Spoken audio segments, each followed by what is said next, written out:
Is there anything about Islam that you've perhaps seen or witnessed or heard that maybe, you know, you thought, well, is this part of their religion, or what's going on there? Is there anything like that that perhaps you've discovered or seen? You must have seen a lot of things. Come on. Can you explain the women being covered? So in Islam, in the Quran, Allah says, tell the believing man to lower his gaze. So the first hijab or veil is placed on the man. Don't feast your eyes on women. And as a man, you know when a man is looking at a woman, automatically, some of the things that perhaps going through his head, not necessarily very respectful. In fact, many of our thoughts, we would struggle to tell our mothers or our sisters or our daughters or our wives, because that's the nature of man.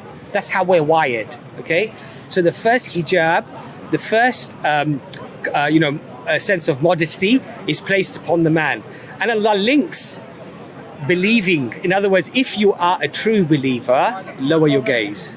Don't gawp, don't stare, don't feast your eyes and think things that are inappropriate, basically. And tell the believing woman to dress modestly. So there's a responsibility placed upon both. Now, throughout all of human history, you find that women actually covered their hair. If you watch a video of England, even if a person was not particularly religious, they'd always have a scarf. That was just seen as modesty. It was seen as a modest way. It was the norm throughout all of human history.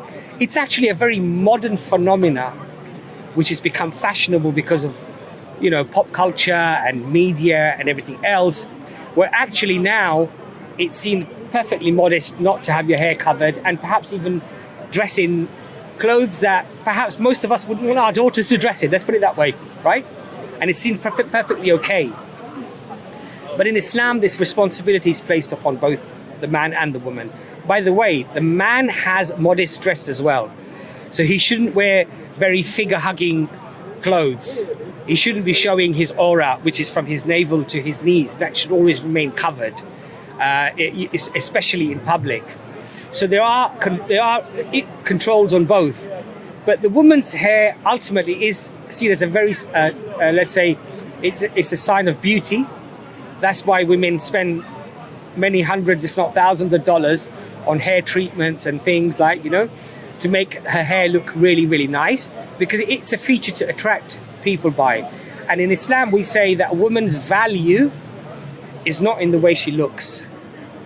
It's not in her beauty, but in her taqwa, her closeness to God, and her etiquettes, her manners, her decorum, her intelligence, her capacity to reason and to do things. That is of value.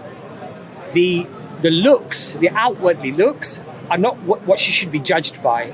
But today, we basically have thrown that right over.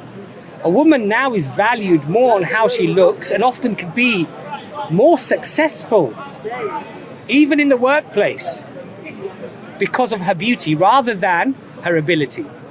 And in Islam, we say that's wrong. It should be what's inside that matters. The substance, the very core of that individual, their values, not what's on the outside.